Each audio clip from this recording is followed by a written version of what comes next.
Close your eyes and let your breathing slow, and come with this documentary back to a narrow river valley in the mountains of central Vietnam, close to the border with Laos, in the second week of May, 1968. It is early morning. The air is already thick with the kind of heat that will not lift until well after dark, and a dirt airstrip runs along the valley floor, hemmed in on both sides by ridgelines thick with elephant grass and old-growth forest, the kind of ground that swallows sound and gives almost nothing back. Somewhere above the valley, more aircraft are converging on this one narrow strip of packed earth than would converge, on an ordinary day, over an entire war zone. Fighters, gunships, transports, spotter planes circling low, trying to read a battlefield through smoke. Before this day is finished, something in the neighborhood of 150 aircraft, drawn from nearly every flying unit the United States and its allies have within reach in this theater of the war, will fly through this one valley in service of a single, narrow purpose: not to hold this ground, not to win it, simply to get the people standing on it out alive. This documentary tells the story of Kham Duc and of a smaller, harder-fought outpost a few miles from it called Ngoc Tavak, and it asks you, as it always asks you, to sit with these events slowly, the way they actually unfolded, rather than the way a 2-minute summary might compress them. This is not a fast story. It was not a fast battle. It took place over the better part of 3 days, in the last week that the United States would hold this camp, or any camp like it, along this stretch of the border. And by the time it was over, a British-built Royal Australian training team, a company of American Green Berets, a battalion of Marines, 2 full battalions of Army infantry, an artillery battery, and a U.S. Air Force combat controller team, no larger than the crew that mans a single armored car, had all passed through this valley, most of them for the first and only time in their lives, and some of them for the last time in their lives. By the spring of 1968, the war in Vietnam had already delivered the American public 2 enormous shocks within the space of a single season. The Tet Offensive, at the end of January, had struck more than 100 cities and towns across South Vietnam simultaneously, shattering, for many Americans watching at home, the assumption that this war was quietly, steadily being won.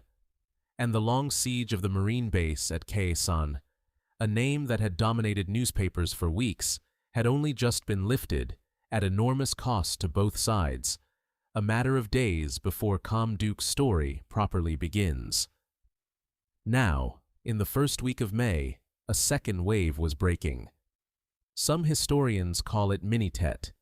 Others simply call it the May Offensive. Whatever name is used, the pattern was the same. Dozens of coordinated attacks, launched across the length of South Vietnam, aimed at persuading a war-weary American public, and perhaps an incoming set of negotiators sitting down in Paris, that this war was very far from finished. Kham Duc sat almost alone by this point, the last camp of its kind still held by American and South Vietnamese forces along the entire stretch of border running through the northern provinces of South Vietnam. Everything nearby that had once resembled it had already been closed, abandoned, or overrun. And so when the North Vietnamese army turned its attention here, in the second week of May, there was a kind of grim, structural logic to the choice. This was the last one standing. This documentary will walk through why that mattered, and to whom, slowly and in order. It will introduce you, before it introduces you to a single tactical detail of the fighting, to the men whose names survived this battle most clearly in the historical record, because that is how this channel has always preferred to tell these stories. You will meet an Air Force pilot who flew an aircraft that was never designed for what he was about to ask it to do, onto a runway that had been cut down to a fraction of its normal length by incoming fire, to pull 3 men out of a camp that had, by that point in the afternoon, effectively ceased to be defended by anyone but them. You will meet a transport pilot whose name is barely remembered outside of specialist military histories, who died that same afternoon in the worst single air disaster the world had yet recorded, carrying people who had trusted the United States to fly them to safety.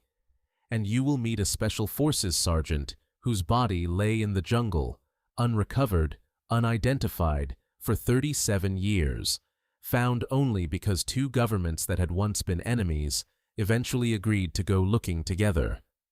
This documentary will not rush toward any of that. It never does. For now, simply let the valley settle in around you. The heat, the ridgelines, the sound of engines gathering overhead, and the sense, which everyone on the ground that week seems to have shared in one form or another, that something was ending, and that it was ending very fast. There is a particular kind of quiet that settles over a story like this one once the shooting has stopped for 50 years, and it is worth naming before this documentary goes any further. Most people who know the broad outline of the Vietnam War know Khe Sanh. Many know the Tet Offensive, at least as a phrase, a headline, a turning point discussed in documentaries and textbooks. Comparatively few have ever heard of Kham Duc at all, and this documentary finds that fact worth sitting with, rather than rushing past, because it is not obviously explained by how small or unimportant the battle actually was. Hundreds of aircraft, thousands of men, a Medal of Honor, a crash that was, for a time, the deadliest of its kind in recorded history. Measured by almost any yardstick you might choose, this was not a minor engagement. And yet, it has settled, in the decades since, into a kind of quiet obscurity that this documentary intends to spend the next 2 hours gently working against. Perhaps that obscurity has something to do with timing. Kham Duc unfolded in the shadow of two much larger, much more heavily reported stories, arriving in the news cycle only weeks after Khe Sanh's siege had finally lifted, competing for attention with 120 other coordinated attacks striking the country at almost the same moment. A single camp, however dramatic its final hours, can be easy to lose inside a season that already felt, to anyone reading a newspaper in the spring of 1968, like an unbroken sequence of crises. This documentary does not know, with certainty, why this particular battle faded the way it did, while others became household names.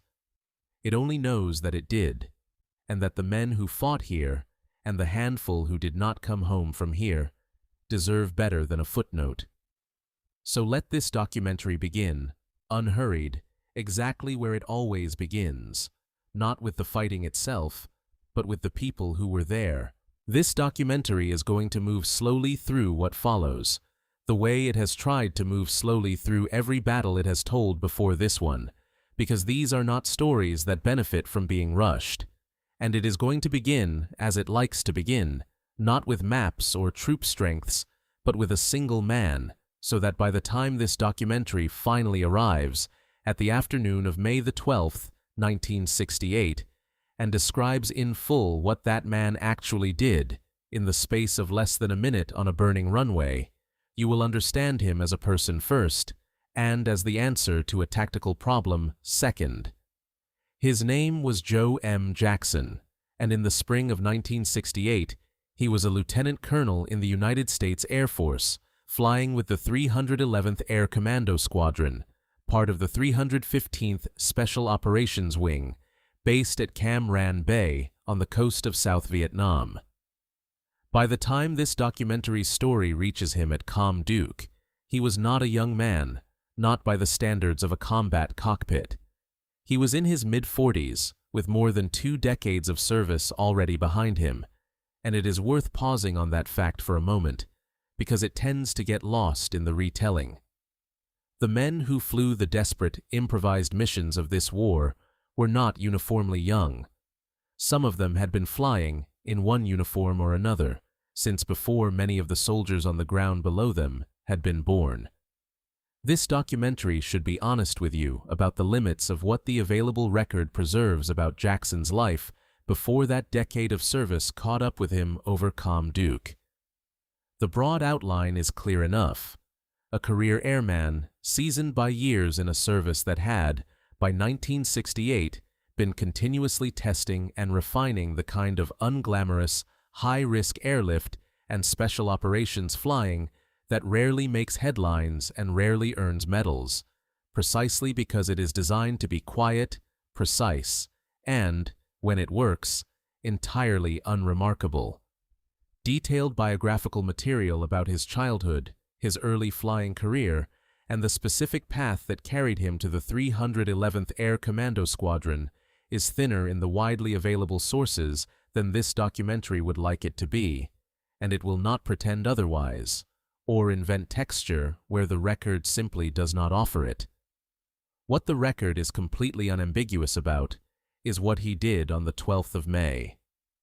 By that point in the afternoon, Kham Duc had, for all practical purposes, already been given up. The evacuation that had begun hours earlier, chaotic and running under nearly continuous fire, was almost finished. Nearly every American and Allied soldier who could be gotten off the ground had been gotten off the ground, lifted out by a rolling, overlapping wave of helicopters and transport aircraft that had been cycling through the valley since before dawn. And then, in the confusion of that final withdrawal, someone realized that a three-man United States Air Force combat control team, the men whose entire job, that day, had been to stand on the runway and talk aircraft down safely through smoke and incoming fire, had themselves been left behind.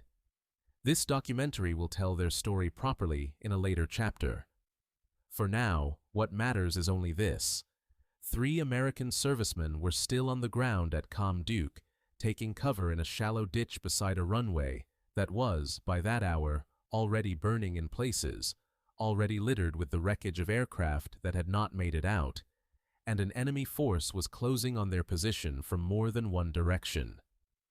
One earlier rescue attempt, flown by another pilot in another aircraft, had already tried and failed, forced to abandon the effort and lift off again under fire without finding the 3 men in the smoke. It fell to Joe Jackson, flying a C-123K provider under the call sign Bookie 771, according to at least one detailed account of that day, though this documentary will note, as it tries to note wherever sources disagree, that the exact call sign varies slightly depending on which retelling you read. What does not vary is the shape of what he chose to do next. Rather than attempt a long, cautious approach, the kind that would have kept his aircraft exposed to ground fire for a longer stretch of the descent, Jackson put the C-123 into a steep, deliberately aggressive side slip, essentially forcing the heavy transport to drop altitude far faster than a standard approach would allow, and brought it down onto a runway that had, by that point, been shortened by incoming fire and debris to something in the neighborhood of 2,200 usable feet. For an aircraft of that size and weight, this documentary would ask you to understand that is an extraordinarily short landing distance to work with, even before you add smoke, wreckage, and an enemy still firing onto the strip. He got the aircraft down. The 3 men of the combat control team broke from their cover and sprinted for the ramp. And according to the most detailed accounts of that afternoon, the entire exchange, from touchdown to the 3 men scrambling aboard, to Jackson pushing the throttles back up and lifting off again, took somewhere in the neighborhood of 40 to 50 seconds. Less time than it has taken this documentary to describe it to you. It was not a clean 40 seconds. While the aircraft sat on the runway, a North Vietnamese rocket, almost certainly a 122mm round, came skidding across the packed earth of the strip directly toward the nose of the C-123. Accounts differ on exactly how close it came to the aircraft before it stopped, some putting it at roughly 30 feet short, others simply describing it as landing a few feet away.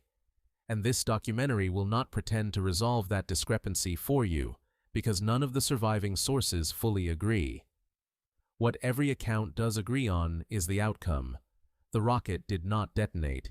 It simply came to rest on the runway, a few feet or a few dozen feet from an aircraft that, had it gone off, would very likely have been destroyed along with everyone aboard it, including the 3 men it had just come back for. Jackson got the C-123 airborne, climbed out of the valley under continued fire, and delivered all 3 members of the combat control team to safety.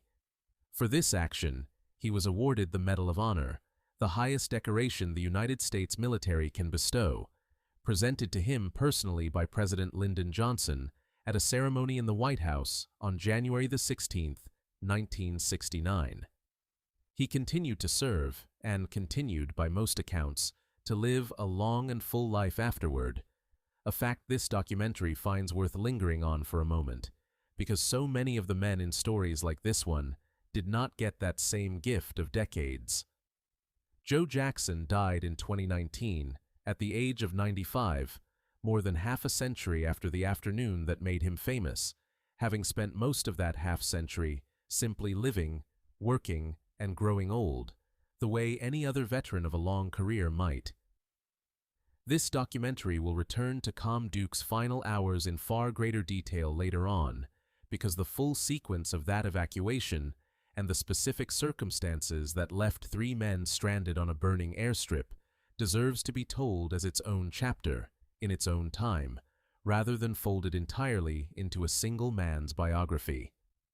For now, simply hold on to this.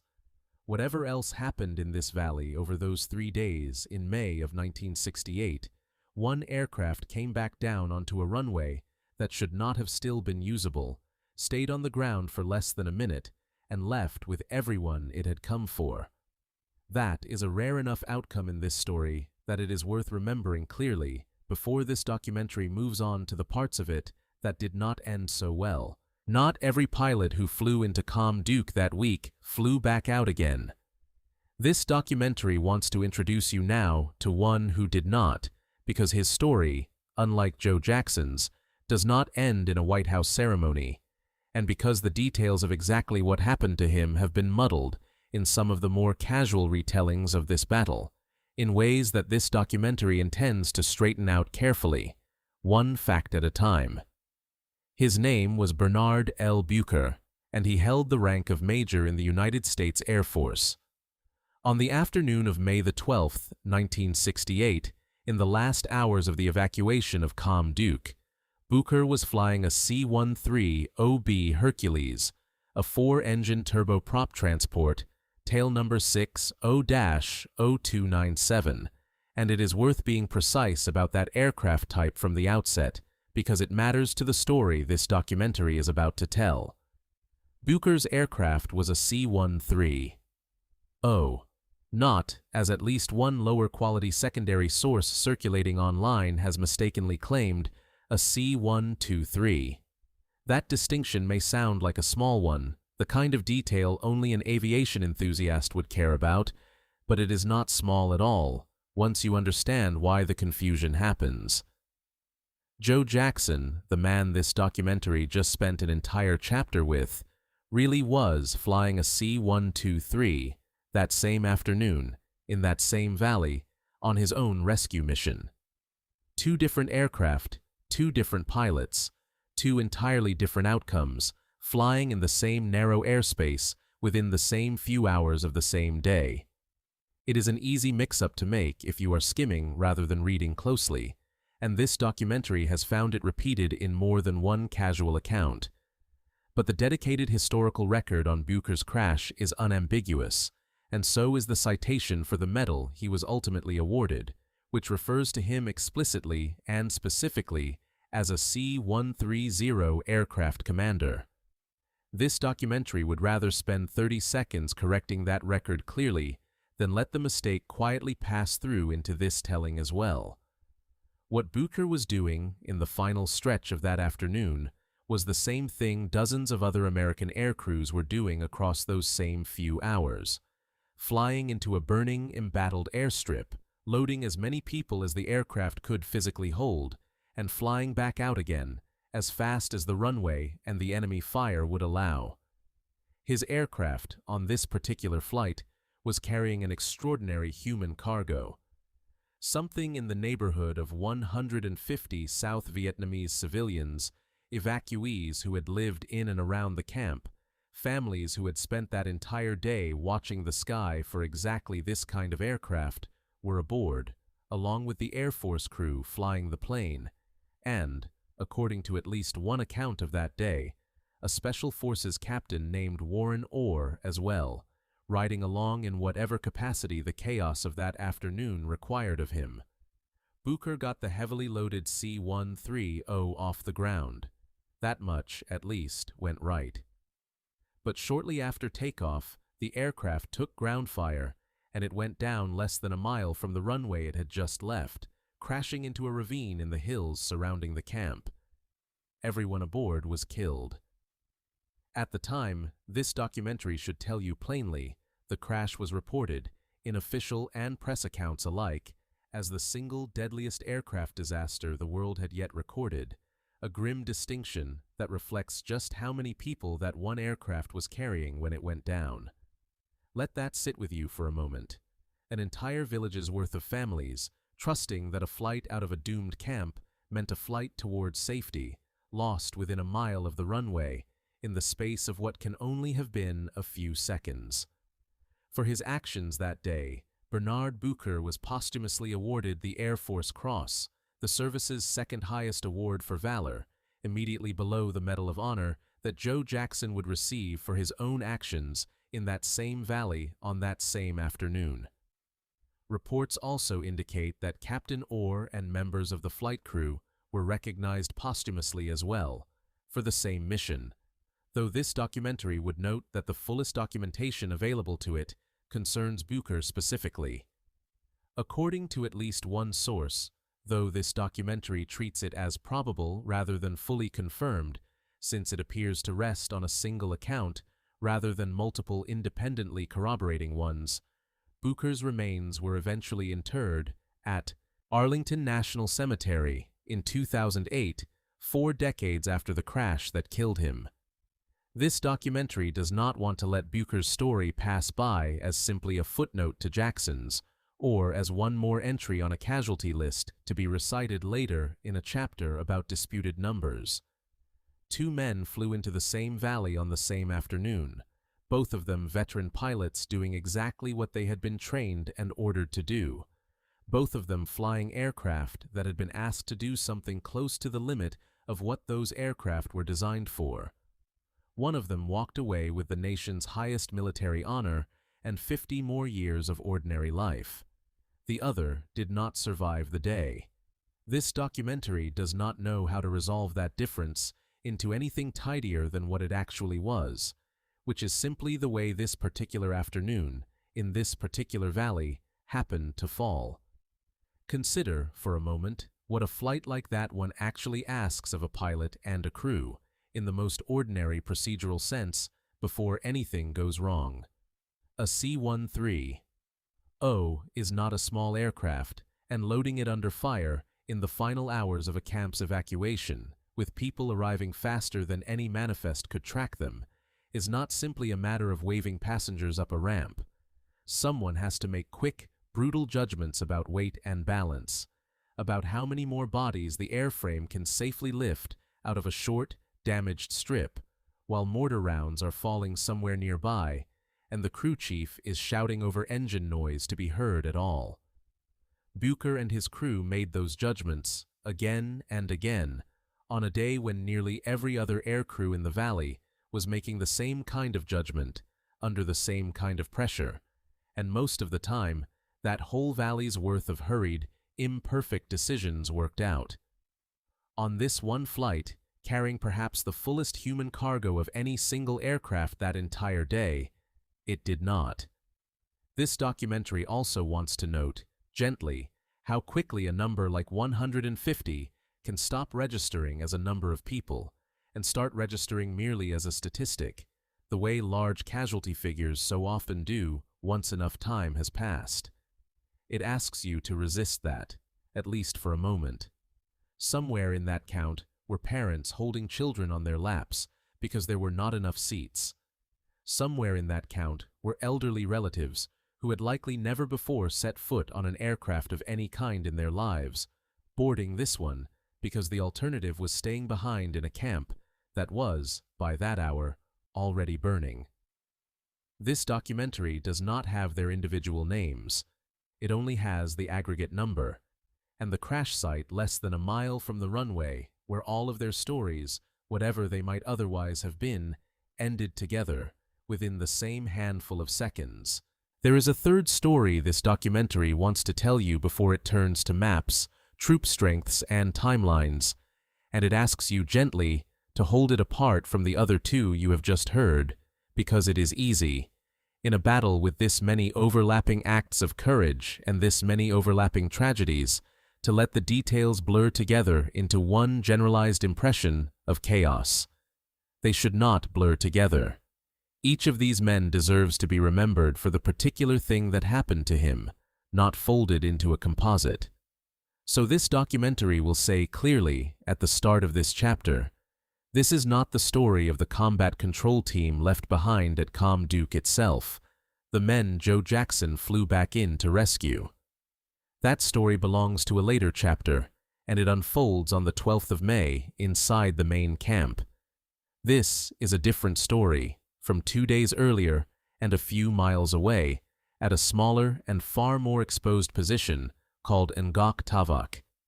His name was Glenn E. Miller, a sergeant with the United States Army Special Forces, and on the morning of May the 10th, 1968, he was among the small number of American advisors attached to the garrison at Ngoc Tavok when the position was overrun in a pre-dawn assault. This documentary will describe that assault itself in full in a later chapter, the charging infiltrators, the satchel charges, the overrun howitzer positions, because it deserves its own careful telling. What matters here is what happened afterward, in the chaotic withdrawal that followed, when the survivors of that outpost, cut off, badly outnumbered, and fighting through terrain that gave them almost nothing in the way of cover, tried to fall back toward Kham Duc itself. Glenn Miller did not make it out with them. He was killed in that withdrawal alongside a Navy hospital corpsman named Thomas Perry, who had been serving with the Marine Artillery Battery attached to the position. And in the chaos of that fighting retreat, with the position still under fire and the surviving defenders themselves fighting simply to stay alive long enough to reach safety, there was no way to bring the two men's bodies out with them. This documentary wants you to understand what that actually meant, in practical terms, rather than let the phrase pass by too quickly. It meant that Miller and Perry were left where they had fallen, in contested ground, while the men who might otherwise have recovered them were themselves fighting for their lives a few hundred meters away. A search party was in fact organized, drawn from the same Marine Artillery Battery that had fought and lost its position at Ngoc Tavok that morning, and it went back in, specifically to try to recover the two men. That search party was itself hit by grenades and small arms fire and had to withdraw without success. This was not a case of anyone failing to try. It was a case of the ground itself refusing to allow it. And so Glenn Miller's fate, for more than 3 decades afterward, remained exactly where that failed search party had left it, unresolved. He was carried for years in the records of a war that was, by then, long over, as a serviceman whose remains had never been recovered, one name among many thousands still listed as missing from a conflict that had ended in 1975. It was not until September the 8th, 1999, more than 30 years after the fighting at Ngoc Tavok, that a joint investigation conducted by American and Vietnamese personnel working together at the former battle site located his remains. And it was not until March the 30th, 2005, nearly 37 years to the month after he died, that those remains were formally identified, and Glenn Miller was, at last, laid to rest at Arlington National Cemetery. Sit with that span of time for a moment. 37 years. A man born and raised in one America, who died fighting in a war that would go on to fundamentally reshape how that country understood itself, was not brought home and properly buried until an America that had elected several more presidents, fought several more wars, and largely moved on from Vietnam in its public conversation, finally sent people back to a hillside in Quang Tin province to look for him. His family carried that unresolved absence for the entire span of one man's working adult life, from young sergeant to elderly grandparent, not knowing, in any final and settled way, what had become of him. Thomas Perry, the Navy corpsman who died alongside him that same morning, was not so fortunate. According to the sources available to this documentary, his remains were never identified or recovered at all. He remains, so far as the historical record shows, one of the names from Ngok Tavak that this long, slow process of recovery and identification never quite reached. This documentary will ask you again, later, to keep this story distinct in your mind from the rescue that happens 2 days later, inside Kham Duc's main perimeter, because both stories share certain surface features, men left behind, a desperate effort to reach them, and it would be easy, in the retelling, to let one bleed into the other. They are not the same event. One ends in minutes, with an aircraft touching down and lifting off again before the enemy can close the distance. This one took 37 years, and it ended not with an aircraft, but with a folder of forensic paperwork, a positive identification, and a flag folded at a graveside a full generation after the war itself had ended. It is worth pausing, too, on what a joint American and Vietnamese recovery mission in 1999 actually represents, set against the world Glenn Miller had left behind in 1968. The two governments that sent soldiers to fight and die across this same stretch of jungle spent decades afterward as adversaries in almost every other sense, separated by an embargo, by the absence of formal diplomatic relations for the better part of 2 decades after the war ended, by all the accumulated bitterness that a war like this one leaves behind on both sides of it. And yet, eventually, quietly, without the fanfare that attended the battle itself, teams from both countries walked the same hillsides together, comparing old maps and unit records, looking for a set of remains that had waited, patiently and without ceremony, in the ground the entire time. This documentary finds something quietly remarkable in that fact, independent of anything else this battle has to teach. Whatever the two countries could not resolve at the negotiating table in Paris in 1968, they were, 3 decades later, able to accomplish together in the mud of a former battlefield, one recovery mission at a time.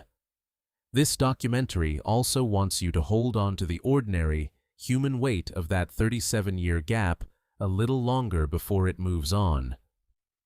Somewhere in the United States, in 1968, someone received the kind of telegram no family wants to receive, informing them that Sergeant Glenn Miller was missing, his fate unknown, his body unrecoverable under the circumstances of his loss.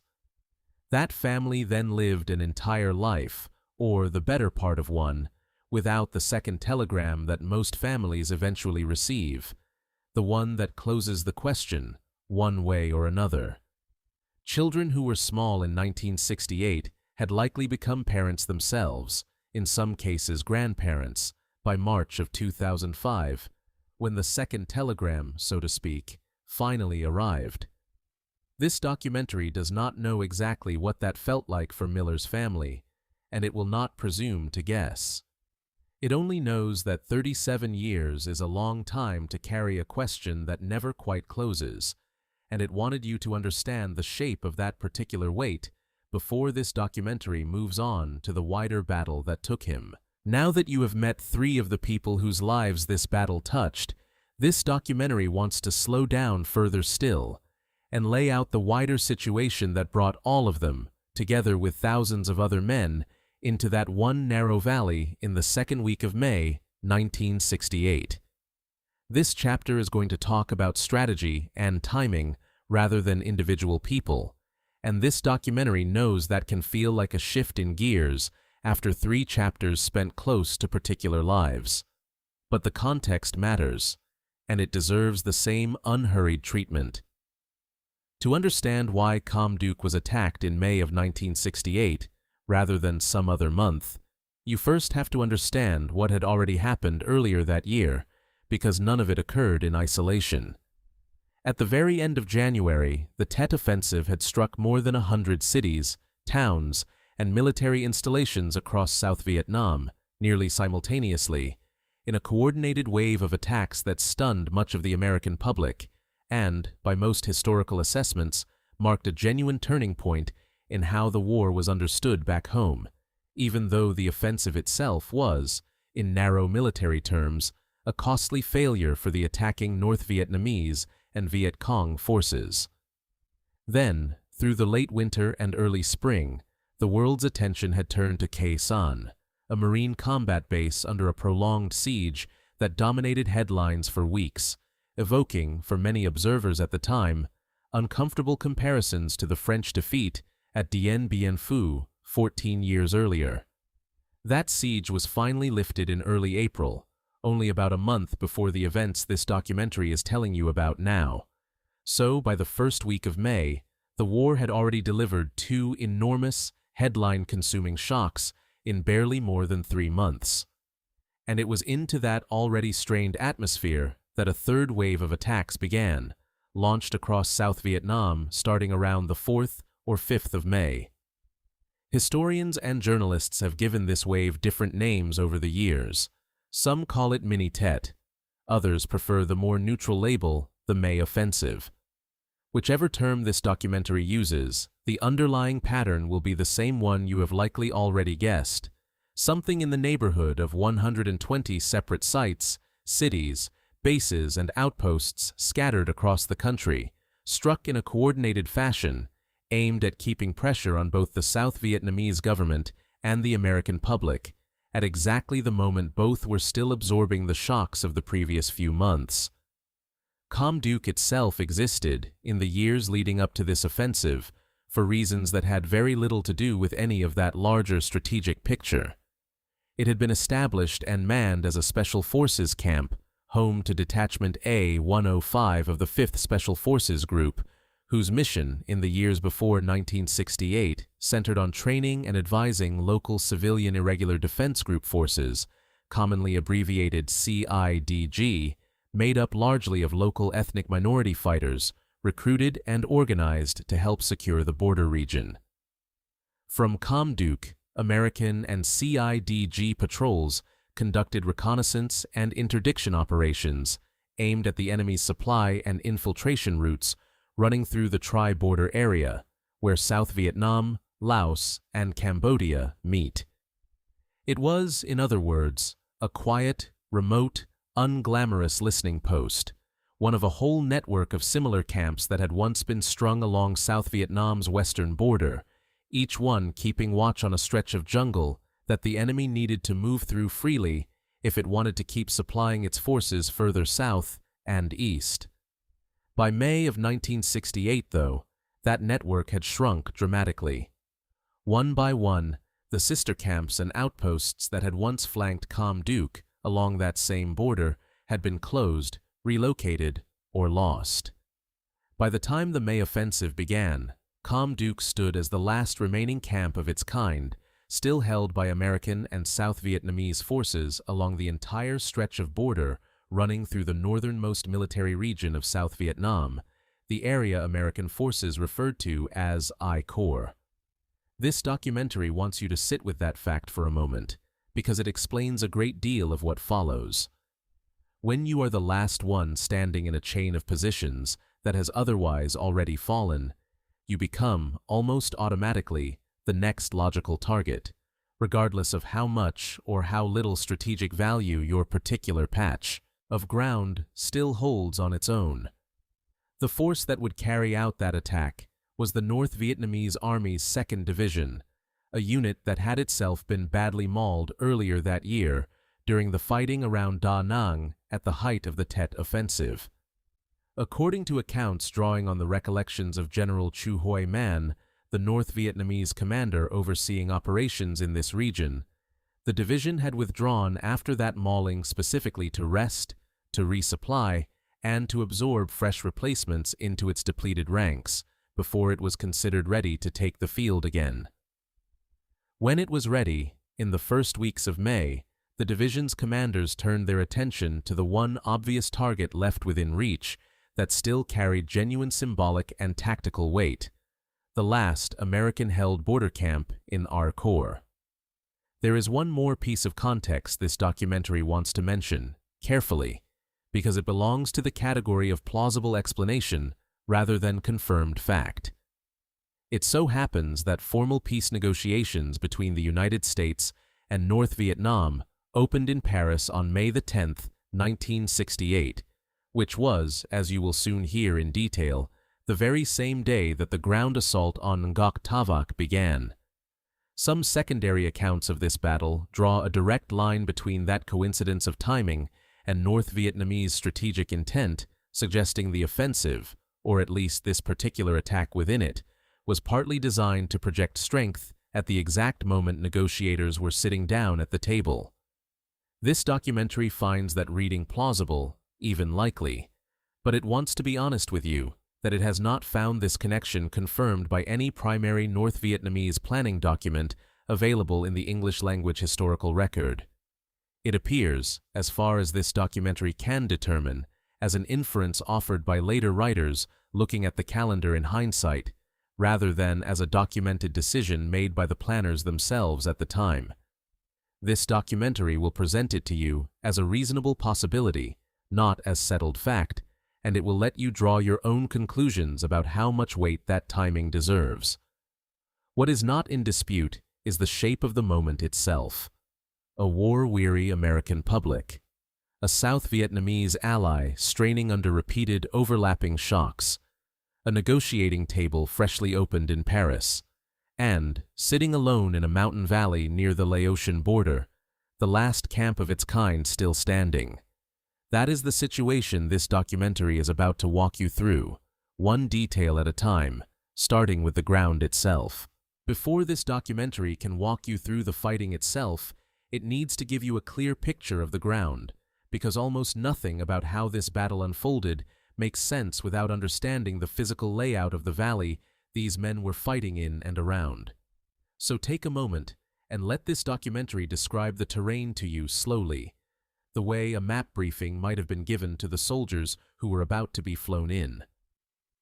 Kham Duc sat in Quang Tin Province, in what is today part of the modern province of Quang Nam, in the central highlands of South Vietnam.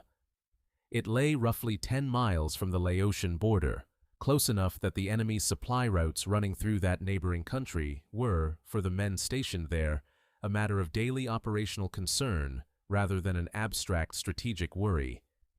It sat roughly 60 miles southwest of Da Nang, the large coastal city and major American base that anchored much of the Allied military presence in this part of the country, which meant that any reinforcement or resupply flown in from Da Nang had to cross a considerable stretch of contested, mountainous jungle to get there. And the camp itself sat beside the old French-built road known as National Highway 14, a route that, by 1968, had long since ceased to function as anything resembling a normal, safe road for civilian or military travel, its usefulness reduced mostly to a line on a map rather than a practical way to move people or supplies. The camp's defining feature, in tactical terms, was its airstrip, a dirt runway that ran along the relatively flat valley floor, flanked on both sides by ridgelines thick with jungle. This documentary wants you to picture that shape clearly, because it explains so much of what follows.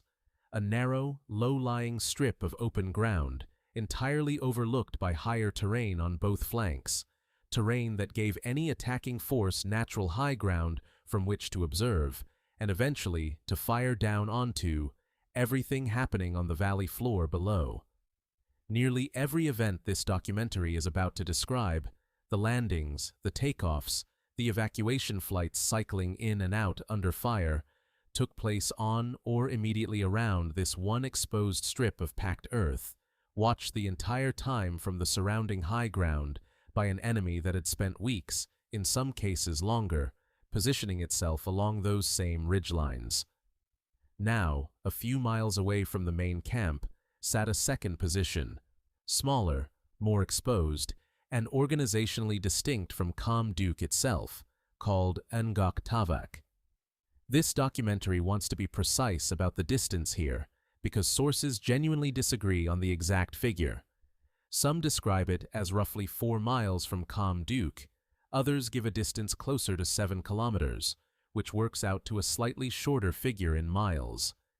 Either way, understand it as a position close enough to be considered part of the same general operational area, but far enough away and separated by rough enough terrain that it could not simply reinforce or be reinforced by the main camp on short notice. It had been manned in the months leading up to May 1968, since roughly March of that year, functioning as a subordinate observation post rather than as part of Kham Duc's own main defensive perimeter. It watched a different stretch of ground, oversaw different approaches, and, critically for what happened next, it fell under attack first, hours before the assault on the main camp itself began in earnest. That separation matters enormously to how this documentary is going to tell the rest of this story, and it is worth stating plainly here before the battle narrative begins in earnest. Ngoc Tavak and Kham Duc were not one continuous fight in one continuous location. They were two connected but distinct actions, fought by two different garrisons, on two different pieces of ground, only a few miles apart, joined together mainly by the fact that the survivors of the first eventually had to fight and march and fly their way back to the second, carrying the shock of what had just happened to them into a camp that was, within about 48 hours, going to need to be evacuated as well. This documentary will tell those two acts of the story in that order, exactly as they happened. First, the pre-dawn assault on Ngoc Tavak on the morning of May the 10th. Then, the reinforcement and eventual evacuation of Kham Duc itself over the 2 days that followed. Hold that geography in your mind as this documentary moves forward. A narrow airstrip in a valley, ringed by high ground, with a smaller, harder-pressed outpost a few miles off to the side, about to be hit first. Try for a moment to picture what this terrain actually meant for the men stationed here in the weeks and months before the attack, rather than simply as a backdrop to the fighting itself.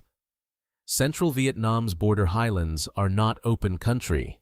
They are dense, folded, difficult ground, cut by streams that turn to torrents in the rainy season, covered in a mix of tall elephant grass and old-growth jungle canopy that can swallow a patrol whole within a few dozen meters of visibility. Men stationed at a camp like Kham Duc, or at a smaller outpost like Ngoc Tavak, lived with the daily, grinding awareness that the ridgelines around them belonged, in any meaningful tactical sense, to whoever chose to occupy them on a given night, since neither side could realistically hold every ridge, every trail junction, every piece of high ground within observation range of the camp at all times. That is simply the arithmetic of jungle warfare in terrain like this. A defender can fortify the valley floor as heavily as time and material allow, and still be watched the entire time by an enemy patient enough to sit quietly on the high ground above and simply observe. This documentary also wants to note something about the airstrip itself, since it is going to become the single most important piece of ground in this entire story. A dirt runway, cut into a valley floor and maintained by whatever combination of engineering effort and improvisation a remote camp could muster, is a fragile thing by the standards of a modern airbase. It has no redundancy. There is no second runway to divert to if the first one is cratered by mortar fire or blocked by wrecked aircraft, the way there might be at a major installation along the coast. Every single aircraft this documentary is about to describe flying in and out of Kham Duc, whether it arrived successfully or did not, depended entirely on that one narrow strip of packed earth remaining usable, for at least the handful of seconds it took to land, unload or load, and get airborne again. Understanding that fragility now will make the events of May the 12th easier to follow later, when this documentary describes that same runway being fought over, shortened, and eventually shortened further still, even as aircraft kept landing on whatever length of it remained. Now this documentary is going to walk you through exactly who was on the ground in both places in the days before and during this battle, and it asks for a little patience here, because the numbers involved are genuinely, honestly contested in the historical record in ways this documentary is not going to paper over or pretend to resolve with false confidence. Start with Kham Duc itself, as it stood before any reinforcements arrived. The camp's standing garrison in the days immediately before the attack consisted of roughly 266 civilian irregular defense group troops, the locally recruited irregular forces this documentary described in the previous chapter, along with roughly 272 village civilians and dependents, families who lived in and around the camp itself rather than combatants in any formal sense. Command of the camp had passed on April 1, 1968, a little over 5 weeks before the attack, to Captain Christopher J. Silva. Silva was seriously wounded in the fighting connected to the crisis at Ngoc Tavak on May the 10th, according to at least 2 separate sources this documentary has drawn on, though it should note that neither of those sources is a fully primary, first-hand account, so it presents this detail as well corroborated rather than as ironclad certainty. When the scale of the threat against Kham Duc became clear, a reinforcement effort was launched under the name Operation Golden Valley, and over the course of May the 10th and 11th, a substantial and genuinely impressive amount of additional combat power was flown into the camp. Company A of the 1st Battalion, 46th Infantry, part of the 198th Light Infantry Brigade within the Americal Division, landed at approximately 10:50 in the morning on May the 10th. The 2nd Battalion, 1st Infantry, part of the 23rd Infantry Division, also within the Americal, followed, contributing somewhere between 571 and 600 additional personnel by most accounts. An artillery battery arrived as well, roughly 57 personnel bringing 2 additional 105mm howitzers into the camp, though this documentary notes that the precise unit designation of this battery varies somewhat depending on which source you consult. Company A of the 71st Engineer Battalion added roughly 125 more personnel, and an Air Force Combat Control Team was flown in as well, 3 men whose names this documentary will introduce properly in a later chapter, because their story is central to how this battle is remembered. Add all of that together, and you arrive at the heart of a genuine dispute in the historical record, one this documentary is not going to resolve by simply picking whichever number sounds most dramatic. The info box figures commonly cited, drawing on a narrower method of counting combat strength alone, put the total Allied force at Kham Duc at around 911 personnel, broken down roughly as 791 from the 23rd Infantry Division and about 120 from the 5th Special Forces Group. Other narrative accounts of the battle, though, describe a much larger total, 1,500, sometimes as high as 1,800 personnel, when you include the CIDG troops, the village dependents, and various attached support elements alongside the formal combat units. This documentary suspects, and finds this the most plausible explanation on offer, that the gap between these figures comes down almost entirely to what each source chooses to count.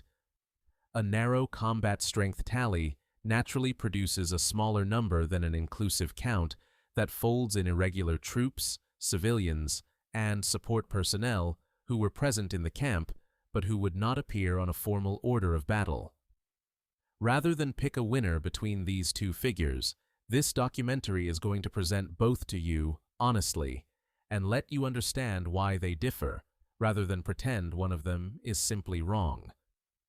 Now, turn to Ngoc Tavak, the smaller, separate position this documentary described in the previous chapter, because its garrison looked quite different from Kham Duc's, and it deserves its own careful accounting.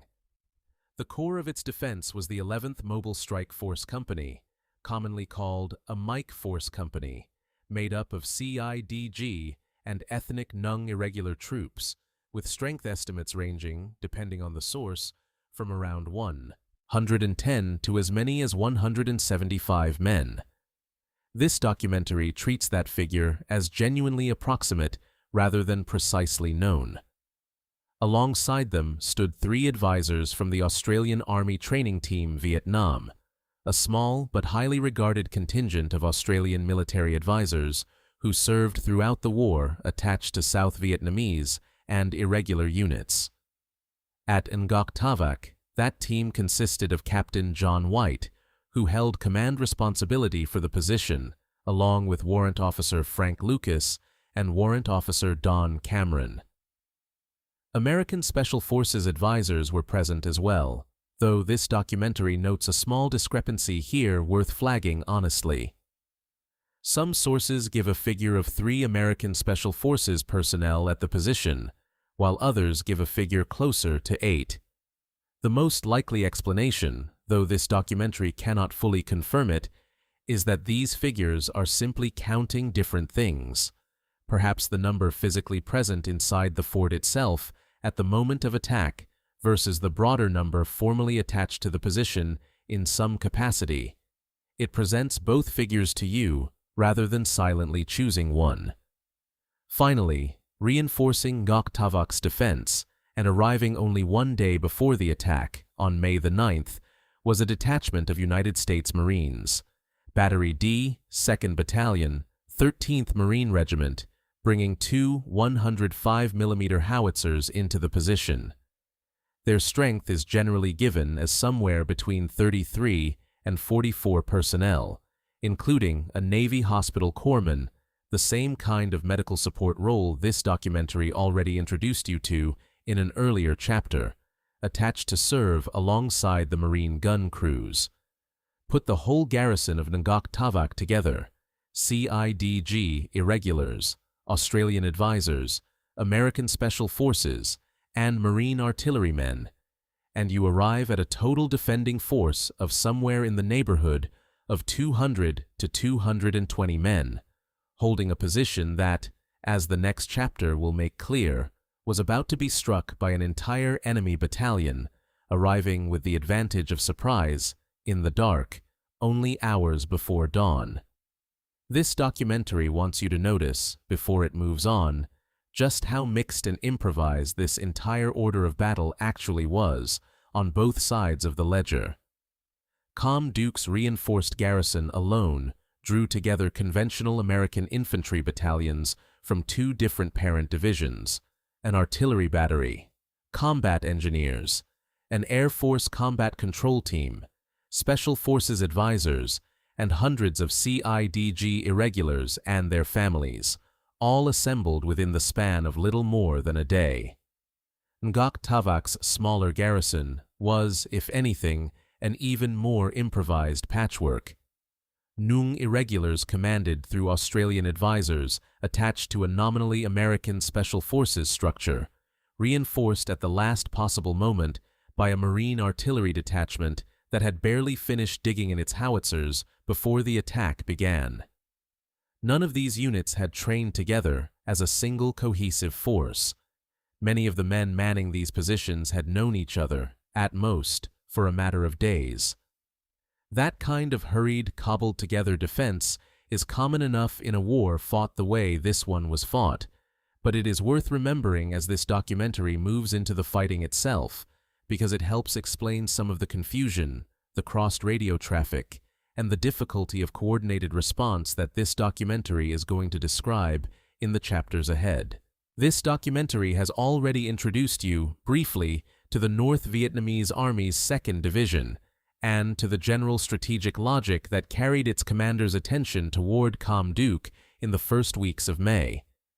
It wants to spend a little more time now on that build-up specifically, because understanding what state this division was in, and what it had already been through earlier that year, tells you a great deal about why the coming assault took the shape it did. The 2nd Division had fought hard and had suffered accordingly in the fighting around Da Nang during the Tet Offensive at the end of January. That fighting, part of the broader wave of coordinated attacks that shook South Vietnam's cities that winter, had cost the division heavily, in the ordinary grinding way that urban and near-urban combat costs an attacking force heavily. Men killed, men wounded badly enough to be pulled from the line, equipment lost, unit cohesion strained by weeks of sustained contact. According to accounts drawing on the recollections of General Chu Huy Man, the North Vietnamese commander responsible for operations across this region, the division was withdrawn from that fighting specifically to recover. Not to retreat from the war altogether, but to step back from active operations long enough to rest exhausted troops, to bring in and absorb fresh replacements, to fill out its depleted ranks, and to resupply and re-equip before it would be considered ready to take the field again in a sustained way. This documentary wants you to picture what that process actually involves, in practical terms, for a division-sized formation operating in this kind of terrain. It is not a quick affair. New soldiers, often young and inexperienced, have to be integrated into units that have just been through brutal, costly combat, absorbed into the rhythms and habits of veterans who have survived something the new arrivals have not yet faced. Weapons and ammunition have to be moved, often over long distances through jungle and along infiltration routes that were themselves under periodic air attack. Officers have to reassess their unit's readiness, unit by unit, before committing them to another offensive operation. All of this takes weeks, not days, and it lines up closely with the gap this documentary already described between the end of the Tet fighting around Da Nang in late January and early February, and the 2nd Division's reappearance as a ready offensive force by early May. When that readiness returned, the division's commanders turned their attention to a target this documentary has already explained the logic behind: the last remaining American-held border camp in the entire I Corps region. Every other camp like it, this documentary reminds you, had already been closed or abandoned by that point, which meant Kham Duc carried a kind of outsized significance for both sides, disproportionate, in some ways, to its actual size or its narrow tactical value. For the North Vietnamese, taking it would represent the final clearing of an entire category of American presence from this stretch of border. For the Americans, holding it, or at least holding it long enough to withdraw from it in an orderly fashion rather than losing it outright, had become a matter of principle nearly as much as strategy. The specific unit identified as leading the assault on Ngoc Tavac, the smaller, more exposed position this documentary described in the previous chapter, was the 40th Battalion, part of the 1st Regiment, itself a component of the 2nd Division. This documentary has just described rebuilding itself through March and April. That battalion moved into position in the days before May the 10th, working its way through the dense terrain surrounding the outpost, and, as the next chapter will describe, achieved a genuinely striking degree of surprise when it finally struck, in the hour just before dawn. It is worth taking a moment here to think about what that approach march actually required of the soldiers making it, moving through jungle and broken hill country in the days and nights before the attack, carrying weapons, ammunition, satchel charges, and whatever flamethrower equipment this documentary will describe them using in the next chapter, all while trying to remain undetected by American and South Vietnamese patrols, by aerial reconnaissance, and by whatever local intelligence networks the defenders had cultivated in the surrounding villages. This was not a force moving up a road in trucks. It was infantry moving on foot, largely at night, across terrain that offered no easy paths, carrying everything it needed to sustain a serious assault once it arrived. That kind of movement takes discipline, and it takes a level of local terrain knowledge that suggests this was ground the North Vietnamese army, or its local guides and sympathizers, understood intimately, likely far better than the Americans and South Vietnamese defending the camps understood it themselves. This documentary also wants to note something about how this particular attack fits into the broader pattern of the war being fought across South Vietnam that same week. The 40th Battalion was only one small piece of a nationwide effort, this documentary already told you, involving roughly 120 separate sites struck in a coordinated fashion as part of the broader May offensive. Somewhere else in South Vietnam, that same week, other battalions from other divisions were making similar approach marches toward other targets, each one a small, self-contained drama of movement, concealment, and timing, each one feeding into a much larger picture that no single soldier on the ground on either side could have fully seen or understood in the moment. It is only in hindsight, looking back at the whole offensive at once, that the shape of what was happening becomes clear. In the moment, for the men making that approach march toward Ngoc Tavac, it would simply have felt like their own particular mission, their own particular stretch of jungle, their own particular night.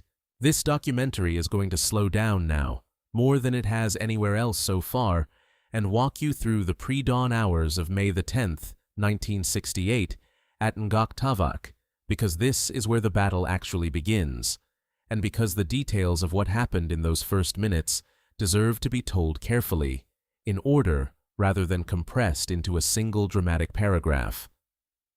It was somewhere between 3 and 3:15 in the morning when the North Vietnamese battalion this documentary described in the previous chapter finally struck. The defenders at Ngoc Tavac, this documentary reminds you, numbered somewhere around 200 men in total, CIDG and Nung irregulars, 3 Australian advisors, a handful of American Special Forces personnel, and a Marine artillery detachment that had only arrived the day before, on May the 9th, with its 2 105mm howitzers barely settled into position before the attack began. What made those first minutes so devastating was not simply the element of surprise, though surprise certainly played its part in the dark, on unfamiliar ground, against defenders who had barely had a full day to prepare. It was something closer to deception. Multiple independent accounts of this battle, drawing on separate sources that this documentary considers well corroborated, because they agree with each other on this specific point without apparent coordination, describe North Vietnamese infiltrators approaching the perimeter dressed in CIDG uniforms, the same uniforms worn by the friendly irregular troops defending the position, calling out in the dark as they closed the distance. "Don't shoot, friendly, friendly." Only once they were close enough did they reveal themselves, hurling satchel charges directly into the Marine howitzer positions. This documentary wants you to sit with the cruelty and the tactical cleverness of that specific ruse for a moment. It did not simply exploit darkness and confusion. It exploited trust, the exact reflex a defender has been trained to rely on when a friendly voice calls out in the chaos of a night attack, and turned that reflex into the mechanism of the attack's success. The assault that followed made use of flamethrowers, and, according to at least one account, possibly tear gas as well, though this documentary notes that the tear gas detail comes with an unusual twist worth mentioning. At least one source describes the gas backfiring on the attackers themselves, drifting back across their own advancing lines, rather than only afflicting the defenders it had presumably been intended for. Overhead, help did eventually arrive. An AC-47 gunship, call-signed Spooky, reached the airspace above Ngoc Tavac at around 4:20 in the morning, and this documentary wants to be very clear and very specific about what happened to that aircraft, because some retellings of this battle have gotten this detail wrong. The Spooky gunship was not shot down. It remained on station, pouring sustained fire support down onto the attacking force, and by most accounts, it played a significant role in helping the defenders hold on to a landing zone that would prove critical to the survivors' eventual withdrawal. It stayed in the fight. It did not become one more entry on this battle's list of aircraft losses. Despite that support from the air, the ground fight itself continued to go badly. By roughly 5:30 in the morning, the Marine howitzer position had been overrun entirely, its guns silenced, its crews killed, wounded, or scattered. Mid-morning brought an attempted helicopter extraction. 4 CH-46C night helicopters came in to pull survivors out, and 2 of them were destroyed in the attempt, one brought down by automatic weapons fire, the other by a rocket-propelled grenade, their wreckage now blocking the very landing zone the defenders needed in order to escape. What followed was a fighting withdrawal, carried out in pieces rather than as one clean movement.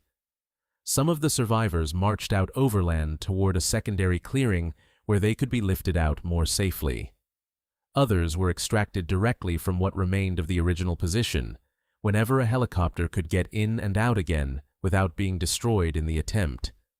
By roughly 6:30 that evening, the survivors of Ngoc Tavak, in whatever combination of marching and flying had gotten them there, reached the relative safety of Kham Duc itself, carrying with them the shock of what had just happened and the grim knowledge described in the previous chapter about Sergeant Glenn Miller that not everyone who had fought that morning was coming out with them.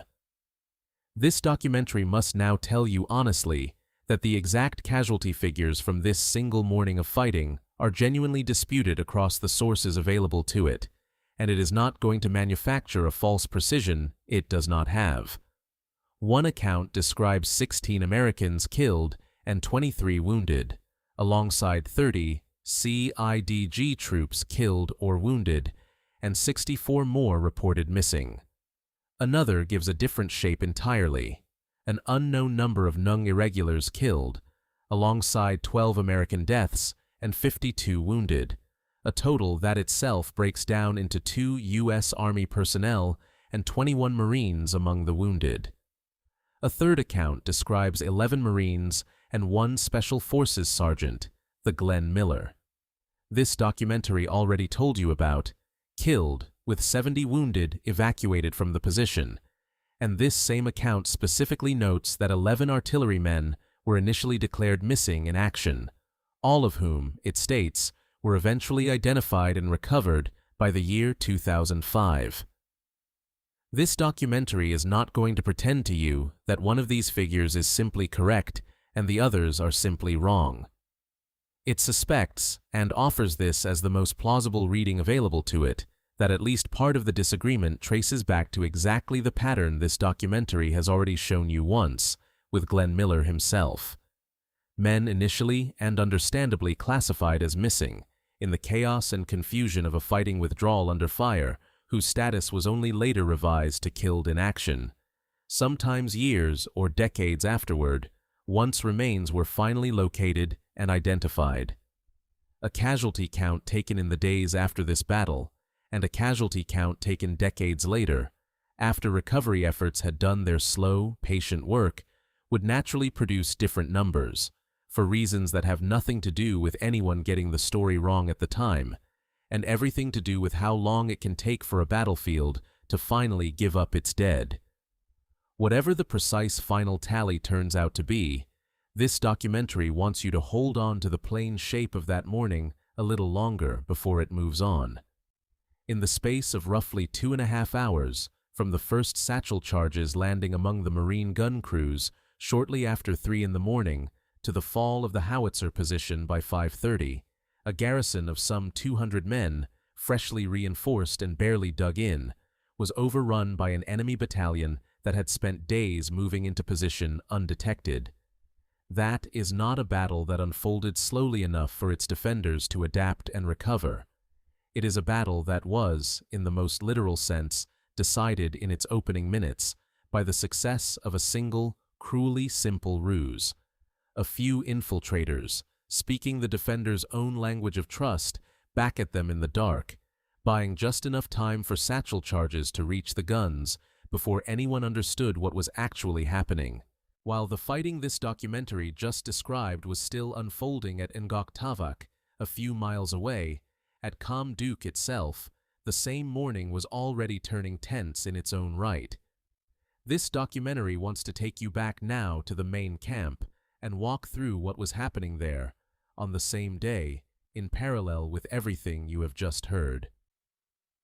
At roughly 2:45 to 3 in the morning on May the 10th, at almost exactly the same hour that the assault on Ngoc Tavak was beginning, Kham Duc's own perimeter came under initial harassment, mortar fire and recoilless rifle rounds landing around the camp, a probing pressure rather than a full assault, but pressure nonetheless, and pressure that made clear to everyone inside the camp that whatever was happening at Ngoc Tavak, they were very likely about to face something similar themselves.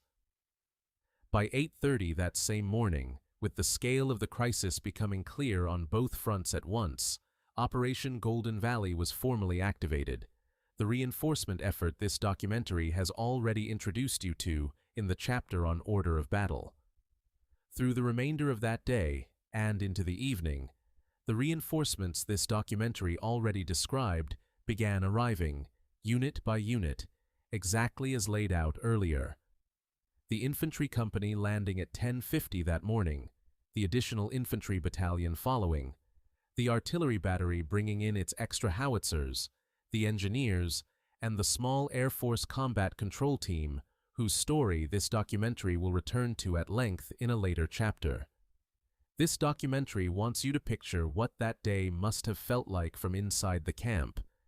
Aircraft cycling in almost continuously, each one bringing more men, more equipment, more howitzer rounds, even as word filtered back, through whatever channels of communication were still functioning, about what had just happened a few miles away at Ngoc Tavak, and about the survivors of that fight who were themselves making their way back toward Kham Duc by evening, arriving, as the previous chapter described, at around 6:30 that night. The following day, May the 11th, brought a different kind of pressure. B-52 arc light strikes, the heavy high-altitude bombing missions that had by this point in the war become one of the signature tools American commanders reached for against suspected enemy troop concentrations, were called in against staging areas around the camp where North Vietnamese forces were believed to be massing for a further assault. Mortar fire against the camp itself continued through the day as well, and this documentary wants to flag one specific report from that day carefully because it comes from a single source, and this documentary has not found a second, independent account to corroborate it. One report describes a direct mortar hit on a U.S. howitzer position that day, killing 2 soldiers and wounding 35 more. This documentary presents that figure to you as reported, but unverified beyond that single source, and it will not treat it as settled fact. It was against this backdrop, a camp freshly reinforced but still under mortar fire, with B-52 strikes being called in against suspected staging areas nearby, and with the previous day's losses at Ngoc Tavak still fresh, that the senior officers responsible for this stretch of the war began to weigh a much larger question: whether Kham Duc was worth continuing to defend at all. Major General Samuel Coster, commanding the Americal Division, Lieutenant General Robert Cushman, commanding 3rd Marine Amphibious Force, Colonel Jonathan Ladd, and General Creighton Abrams all weighed in, and their collective recommendation, communicated up the chain, was to evacuate the camp rather than continue reinforcing and defending it. That recommendation ultimately reached General William Westmoreland, at that point still the senior American commander in Vietnam, and he approved it. The reasoning attributed to him across multiple accounts of this decision, paraphrased closely, rather than quoted from a single definitive source, centered on a direct comparison to the siege this documentary already mentioned earlier, the one at Khe Sanh. Kham Duc, in Westmoreland's assessment, lacked Khe Sanh's defensive potential. The terrain, the fortifications, the strategic positioning that had made a prolonged, costly defense of that earlier base seem worthwhile to American commanders. And Kham Duc itself, in his judgment, held little enough military or political value to justify the same kind of extended, grinding defense. Better, in other words, to pull everyone out in an organized fashion while that was still possible, than to keep pouring reinforcements into a position that was not, in the final analysis, worth holding at any cost. This documentary wants you to notice something about the timing of that decision. It came only a day, in some tellings barely more than a day, after Operation Golden Valley had poured hundreds of additional men, along with artillery, engineers, and equipment, into exactly this camp. Soldiers who had been flown in on May the 10th to help hold the position were, within roughly 24 to 48 hours, going to be flown back out of it again, this time under an evacuation order rather than a reinforcement one. That whiplash, reinforce hard, then withdraw almost as hard, only a day or two later, is not a minor footnote to this story. It is, in many ways, the shape of the entire battle in miniature, and it is exactly the sequence this documentary is going to walk you through next. Try to imagine, for a moment, what that reversal must have felt like from the perspective of an ordinary infantryman in Company A, or in the newly arrived battalion of the 23rd Infantry Division, who had spent May the 10th being flown urgently into a camp under attack, told, implicitly if not always explicitly, that his unit's job was to help hold this ground. Digging in, registering fields of fire, perhaps beginning to think, the way soldiers do, about the coming days and weeks of patrols and defense that a reinforcement mission like this one usually implies, and then, less than 48 hours later, being told that the entire camp was being abandoned and that his unit's new job was to get out, by whatever aircraft could reach the strip, as quickly as it had arrived. This documentary does not have a first-hand account from any specific soldier describing that whiplash directly, and it will not invent one. But it asks you to hold the shape of that reversal in your mind anyway, because it says something true about how this entire war so often felt to the men fighting in it. Urgent, consequential-seeming orders, reversed almost as quickly as they were given, for reasons that made sense at the level of theater-wide strategy, but that could feel, from inside a single foxhole, close to arbitrary. There is also a harder question sitting underneath this decision, one this documentary will return to more fully in its closing chapter, but wants to plant here first, at the moment the decision was actually made. Was evacuating Kham Duc, so soon after reinforcing it so heavily, a sign of sound, clear-eyed strategic judgment, senior commanders correctly recognizing a position not worth the cost of a prolonged defense and acting decisively once they recognized it? Or was it a sign of something more troubling, a camp reinforced first and questioned only afterward, costing lives and aircraft in both directions before anyone at a high enough level stopped to ask whether the position needed to be held at all? This documentary is not going to answer that question for you here. It wants you to carry it forward, through the fighting that follows, and let the evidence accumulate before you decide for yourself. This documentary now arrives at May the 12th, 1968, the longest and most consequential day of this entire battle, and it wants to walk you through it slowly, hour by hour, the way it has tried to walk you through everything else in this story, because the events of this single day are genuinely dense, and rushing through them would do a disservice to everyone who lived and everyone who died inside them. It began, as so much of this battle had begun, in the dark. Somewhere between 2:45 and 3 in the morning, North Vietnamese forces launched assaults against 3 separate observation posts ringing Kham Duc's perimeter, positions the defenders referred to simply as OP1, OP2, and OP3. By or around sunrise, all 3 had been overrun. At OP2, a second lieutenant named Frederick Ransbottom radioed back reports of heavy contact, the kind of terse, urgent traffic that any position under serious pressure sends back to its command post. And then, at some point in that fighting, his radio simply went silent. This documentary wants to tell you, now, gently, what eventually became of him, because it belongs to a pattern this documentary has already shown you twice in this story, and is about to show you a third time.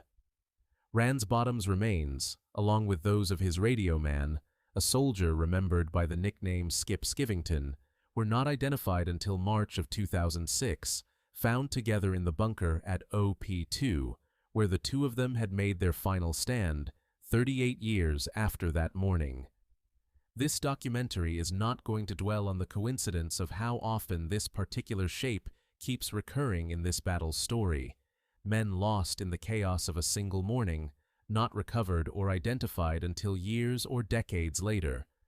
But it does want you to notice it, because it says something true and important about how incomplete this battle's ending actually was for the families who waited. By roughly 6:05 that morning, with the outer observation posts gone, and the perimeter itself now directly threatened, a formal evacuation order was issued for Kham Duc.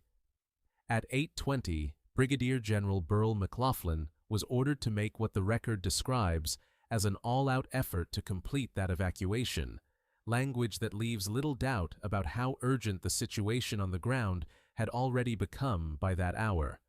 And at 8:30, General William Maumier declared what is known, in Air Force terminology, as a Grand Slam emergency, a designation that centralized control of nearly every piece of tactical air power available anywhere in the theater onto this one narrow valley.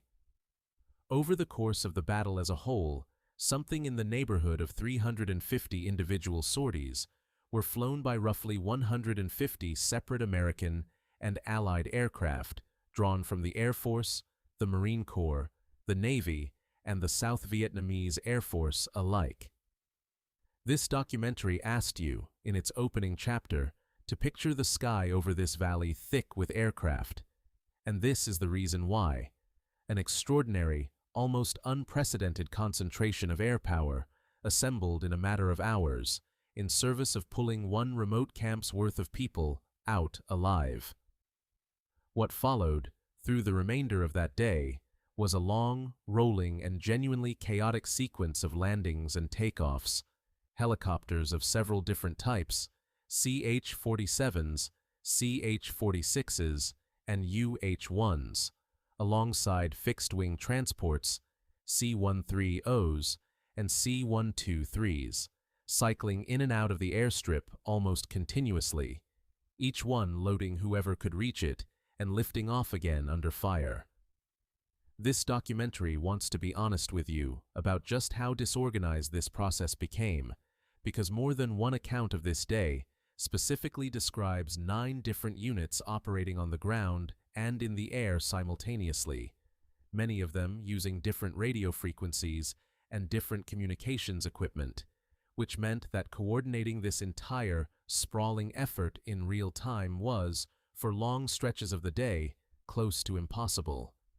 Panic spread among some of the CIDG troops and civilians on the ground, with reports of soldiers breaking ranks and fleeing toward whatever aircraft happened to be closest, regardless of order or priority.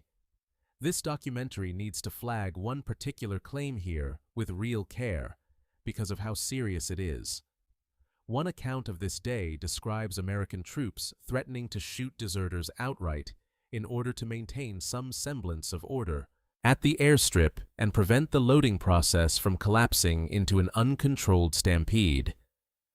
This documentary wants to be very clear that this claim traces back to a single account, drawn primarily from a Wikipedia source description of the battle, and it has not found this specific detail independently corroborated elsewhere. Given how serious an allegation this is, this documentary is presenting it to you exactly as it should be presented, as one account describes, rather than as an established fact. It may well be true. This documentary simply cannot confirm it beyond that single source, and it owes you that honesty rather than smoothing the uncertainty away. By roughly 3:25 in the afternoon, even as evacuation flights continued to cycle through, North Vietnamese troops managed to penetrate the airfield perimeter itself, meaning that for the final hours of this evacuation, the aircraft landing and taking off from Kham Duc were doing so with the enemy no longer merely firing from the surrounding high ground, but present in some capacity, on the airfield's own perimeter. This documentary wants you to hold that image clearly in your mind as it moves into the next two chapters, because it is against exactly this backdrop, aircraft cycling through a camp whose own perimeter had already been breached, that both of the day's most consequential and most tragic events, a C-130 crash that would leave more than 150 people dead, and a rescue mission that would save 3, were about to unfold within a few hours of each other. It is worth pausing, before this documentary moves into those two specific events, to think about what a Grand Slam emergency actually asked of the air crews flying into that airspace throughout the day. Centralizing control of nearly every available tactical aircraft in the theater onto a single narrow valley does not simply mean more planes in the sky. It means fighters, gunships, spotter aircraft, and transports, flown by crews from 4 different services, none of whom had trained together for exactly this scenario, all attempting to operate in the same compressed airspace above the same burning airstrip. At the same time, while coordinating through radio networks that this documentary has already told you were fractured across 9 different units and multiple incompatible frequencies. Under calmer circumstances, an air operation of this size and complexity would typically be built around days of advance planning, carefully deconflicted flight paths, and rehearsed sequencing. Here, it was assembled and executed within hours, over a valley already filling with smoke, wreckage, and an enemy that had, by mid-afternoon, fought its way onto the airfield perimeter itself. That so many aircraft managed to land, load, and depart successfully under those conditions, even accounting for everything this documentary is about to describe going wrong, says something remarkable about the sheer volume of skill and improvisation that a single day like this one could call forth from the men flying it. There are 2 separate C-130 incidents that took place at Kham Duc on May 12, 1968, and this documentary wants to spend real time separating them clearly from one another, because they have been confused with each other, and with the C-123 rescue this documentary already told you about, often enough in popular retellings that this documentary considers it worth being unusually explicit here. These are 2 different events, involving 2 different aircraft, 2 different crews, at 2 different times of the same day, with 2 entirely different outcomes. This documentary is going to tell you about the first one now, and then place the second one, which you have already heard about in an earlier chapter, correctly within the timeline of this same day, without repeating everything this documentary already told you about it. The first incident involved a C-130A, flown by Lieutenant Colonel Darrell Cole, in some accounts spelled Darrell, and it occurred during the morning or midday hours of May the 12th. Cole's aircraft landed at Kham Duc, but Cole himself, according to the available accounts, was not yet fully aware that the mission had shifted, in the hours since his flight had been planned, from a routine resupply or rotation into a full-scale emergency evacuation.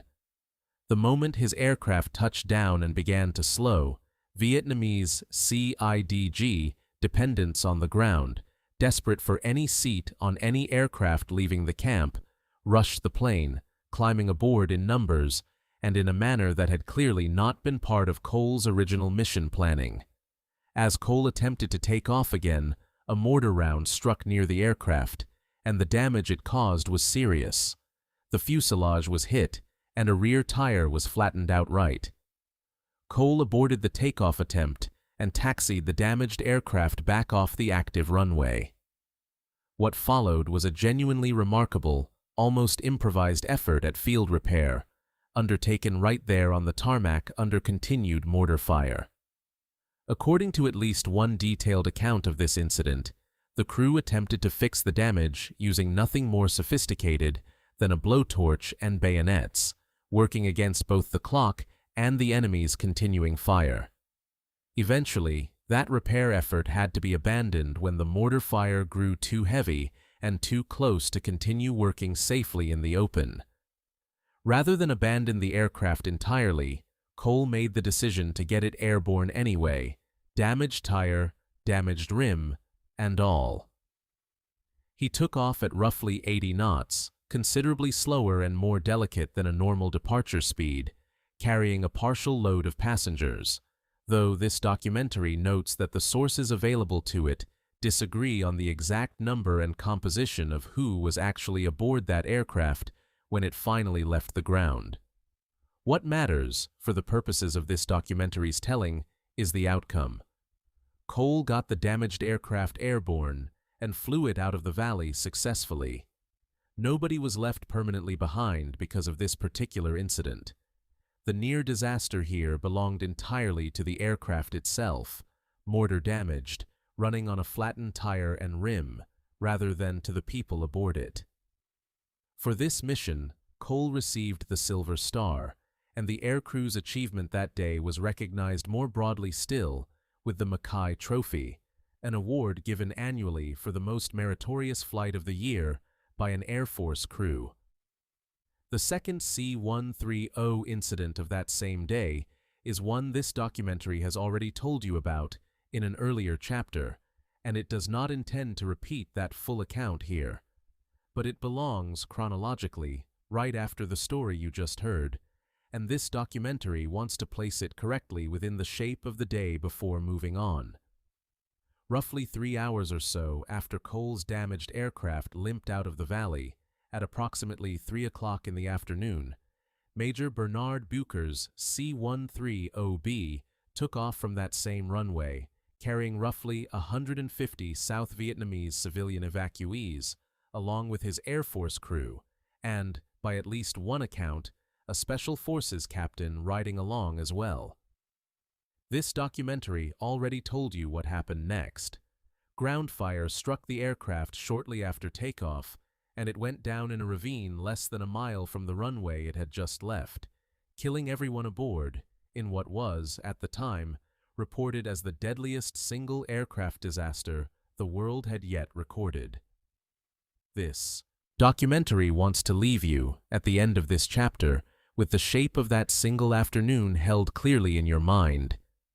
2 C-130s.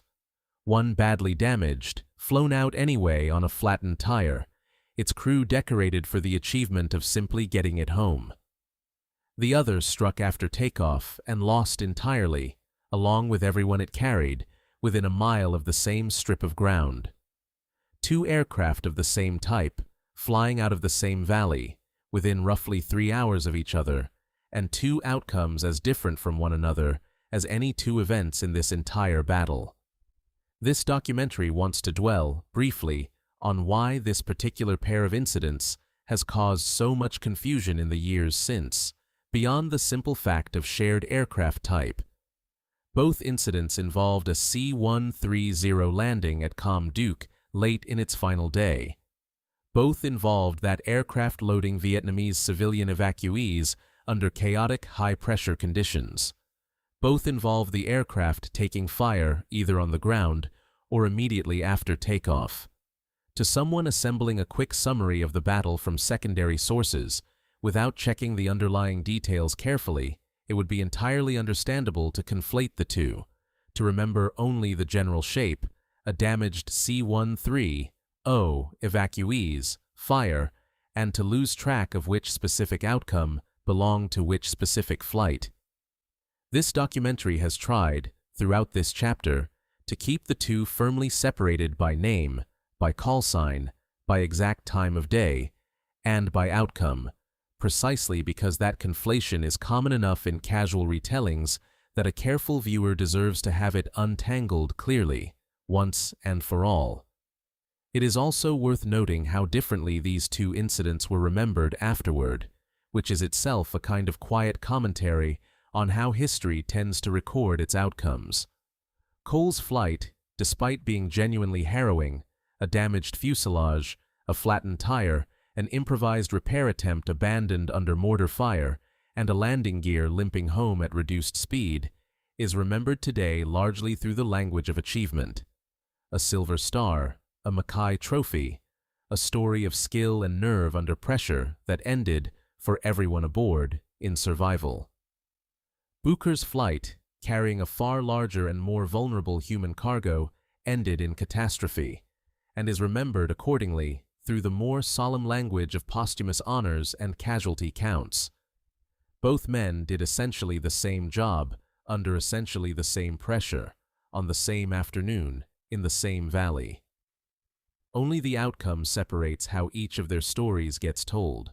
This documentary now returns to the story it began telling you in its second chapter, and gives it, at last, the full and careful telling it deserves. Of everything that happened at Kham Duc across those 3 days in May of 1968, this is the part of the story that the historical record preserves most clearly and most consistently across the widest range of sources. Where so much of this battle is tangled in disputed numbers and single-sourced claims, this particular sequence of events is about as well documented and as little disputed as anything in this entire story. This documentary wants to take its time with it. You have already met the 3 men at the center of this chapter, briefly, in passing. Major John Gallagher, known to those around him as Jack, led a 3-man United States Air Force combat control team, whose job that day, like every day they worked, was to stand on or near the airstrip and coordinate the flow of aircraft landing and taking off, talking pilots down through radio traffic, managing the sequence of an airlift that, on this particular afternoon, had grown far more chaotic than any of them had likely ever managed before. With him were Technical Sergeant Norton Friedman, whose first name also appears in some accounts as Morton, and a non-commissioned officer named James Lundy, whose surname is spelled Lundy in some sources and Lundy in others. This documentary mentions these small spelling discrepancies not because they matter to the story, but because it wants you to trust that when it tells you something is disputed, it means genuinely disputed, and when it does not flag something, you can trust the underlying fact is solid, even if a letter or two in a name varies from one account to the next. As the evacuation wore on through the afternoon of May the 12th, an aircraft continued cycling in and out of Kham Duc's increasingly damaged and increasingly threatened airstrip, something went wrong in the handoff between one wave of the evacuation and the next. In the confusion, the 3 men of this combat control team were left behind, still on the ground, as the aircraft that should have carried them out cycled away without them. According to one particularly detailed account of this day, a pilot named Major J. Van Cleef was specifically ordered to fly the team back into Kham Duc from Cam Ranh Bay, despite Gallagher's own objection, made in the moment, that there was, in his words, nothing left to control. The camp, by that point in the afternoon, was already burning in places and being actively abandoned. Van Cleef's aircraft landed them into exactly that scene. The 3 men took cover in a shallow ditch running alongside the runway, armed with M16 rifles, and, by most accounts, a strikingly small supply of ammunition to hold off an enemy force that was, by that hour, closing on the airfield from more than one direction. This documentary wants to flag, honestly, a small discrepancy in exactly how small that ammunition supply was. One figure that appears in the sources describes roughly 220 bullets shared among the 3 men. Friedman's own recollection, recorded separately, describes it instead as 11 magazines among us. These 2 figures do not obviously reconcile with one another in any clean way, and this documentary is not going to force them to. It presents this as a minor, genuine discrepancy in an otherwise well-corroborated story, rather than pretending one number is simply correct and discarding the other. However many rounds they actually had, the 3 men used them to hold off the approaching North Vietnamese troops for a period of time that no source this documentary has consulted describes with real precision. Some accounts describe something closer to 20 minutes. Others describe something closer to 50. This documentary is going to present that span to you exactly as honestly as it can. Several tense minutes, at minimum, and by some accounts closer to an hour, lying in a shallow ditch beside a burning runway, trading fire with an enemy that kept closing the distance, waiting for a rescue that had already, once, tried and failed to reach them. That first attempt came from Lieutenant Colonel Alfred Janot, flying a C-123 that managed to land on the strip despite everything happening around it. But in the smoke, the confusion, and the general chaos of a camp being actively overrun, Janot's crew could not locate the three men, and were ultimately forced to lift off again under fire and depart without them, an outcome that must have been almost unbearable for everyone involved, coming so close and having to leave anyway. It was into this situation that Joe Jackson, the man this documentary introduced you to at length in its second chapter, brought his own C-123 down in the steep, aggressive sideslip approach. This documentary already described to you, landing on a runway shortened by damage and debris to somewhere around 2,200 usable feet. This documentary is not going to repeat every detail of that landing here, since it already gave you the full account earlier, but it wants to restate the shape of it plainly, now that you understand the full context surrounding it. Jackson's aircraft was on the ground for somewhere in the neighborhood of 40 to 50 seconds. In that span of time, Gallagher, Friedman, and Lundy broke from the ditch that had sheltered them for however many tense minutes they had already spent there, and sprinted for the ramp of an aircraft that had come back for them when the previous attempt had been forced to leave without them. A North Vietnamese rocket skidded across the runway toward the nose of Jackson's aircraft, while all of this was happening, and did not detonate, coming to rest somewhere between a few feet and roughly 30 feet short of the plane, depending on which retelling you read. And then Jackson lifted the aircraft back into the air with all three men aboard and climbed out of the valley. This is, by most tellings of this entire battle, the last major act of the Kham Duc evacuation. In the hours that followed, the camp was cleared of its remaining defenders, and by roughly 4:30 to 5 o'clock that afternoon, the evacuation, in its essential form, was complete. This documentary wants to leave you, at the close of this chapter, with a simple observation. Of everything you have heard across these 13 chapters, this is the one sequence where nearly every source agrees on nearly every major fact. Perhaps that is because so many people watched it happen, from the air and from the ground, in the last daylight hours of a battle that everyone involved already understood, by that point, was ending. Perhaps clarity in the historical record comes easiest to the moments that felt, even at the time, like they were already becoming stories people would tell each other for the rest of their lives.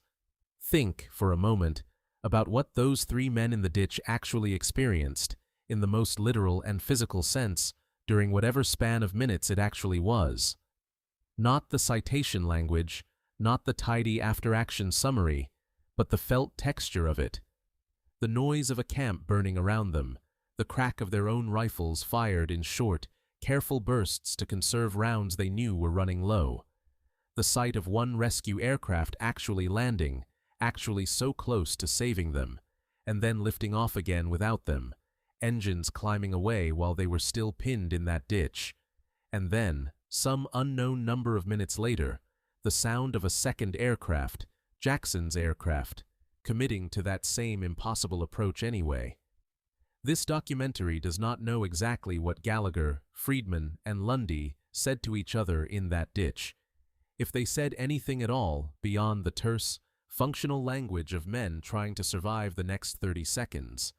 It only knows that they were still there when Jackson's wheels touched the runway, and that all three of them were aboard when his aircraft lifted off again. Whatever passed between that first failed rescue and the one that finally succeeded, it is difficult to imagine a longer stretch of minutes in any of these men's lives, before or after that afternoon. This documentary now wants to step back from the narrative it has just walked you through, and look honestly at the numbers this battle left behind, because those numbers, more than almost anything else in this story, resist the kind of tidy summary a viewer might reasonably expect by this point. This documentary has already shown you, more than once, how disputed individual pieces of this battle's casualty record can be. This chapter is going to gather that pattern together and look at it as a whole. Start with American dead. Depending on which source you consult, and depending critically on what exactly that source is counting, figures for total United States killed in this battle range from roughly 27 at the low end to more than 46 at the high end. That is not a narrow range. It is the difference between two entirely different battles in terms of scale, and this documentary wants to walk through, as best it can, why that gap exists rather than simply reporting both numbers and moving on. Part of the answer lies in scope. Some tallies count only the fighting at Kham Duc itself, while others fold in the fighting at Ngoc Tavok as well. And since this documentary has already shown you that Ngoc Tavok's own casualty figures are separately disputed, combining the two naturally multiplies the uncertainty. Part of the answer lies in timing. This documentary has already told you twice now about individual men, Glenn Miller and the soldiers at OP2, whose status shifted from missing to confirmed, killed only years or decades after the battle itself, as remains were slowly located and identified through 1999, 2005, 2006, and 2008.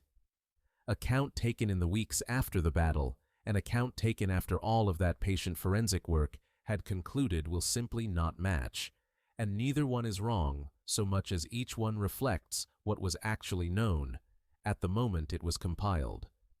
And part of the answer may lie in whether the roughly 150 to 156 people who died in Bernard Bucher's C-130 crash are counted within the battle's total casualty figures at all, or treated instead as a separate, attached tragedy, given how overwhelmingly that single crash outweighs every other loss of the battle combined. This documentary must also flag one specific claim it encountered in its research, carefully, because of how sweeping it is. One source describes the battle's missing in action total, 31 American servicemen, as the highest number of missing from any single engagement of the entire Vietnam War. That is an extraordinary superlative, and this documentary has found it in only one source, without independent corroboration elsewhere. It presents this claim to you exactly as it should be presented, as an unverified superlative, worth noting because of how often it circulates, but not something this documentary can respectfully assert to you as an established fact. Aircraft losses tell a similarly tangled story. Wikipedia's summary figure, combining losses at both Ngoc Tavok and Kham Duc, puts the total at 12 aircraft destroyed. A different narrative summary puts the figure at 9, broken down as 7 fixed-wing aircraft and 2 helicopters. Air and Space Forces magazine, in its own account of the battle, gives a figure of 7, 3 helicopters, 1 A, 1 E, 1 O, 2 spotter plane, and 2 C-130Os. And then there is the figure contained in Joe Jackson's own Medal of Honor citation, the official document justifying the nation's highest military award, which states plainly that 8 aircraft had already been destroyed by the time Jackson made his landing. This documentary considers that citation figure the single most authoritative number available to it, precisely because it is an official award citation rather than a secondary retelling, but it wants to note one important caveat. That figure of 8 almost certainly describes losses at Kham Duc up to the specific moment of Jackson's landing, late in the day, rather than the full toll of the entire battle, including everything lost earlier at Ngoc Tavok. Weighing all of this together, this documentary is going to give you a range rather than a false single number. At least 7 aircraft lost across the battle as a whole, and by some counts as many as 12, with the Medal of Honor citation's figure of 8 standing as the most authoritative single data point within that range. Now turn to the other side of this battle's ledger, the North Vietnamese losses, because here the picture becomes, if anything, even less reliable. American claims from the time put North Vietnamese dead at roughly 345, with a further estimate of between 1,500 and 2,000 attributed specifically to the airstrikes called in over those 3 days. A figure this documentary considers softer still, since it rests almost entirely on strike assessments made from the air rather than any kind of ground confirmation.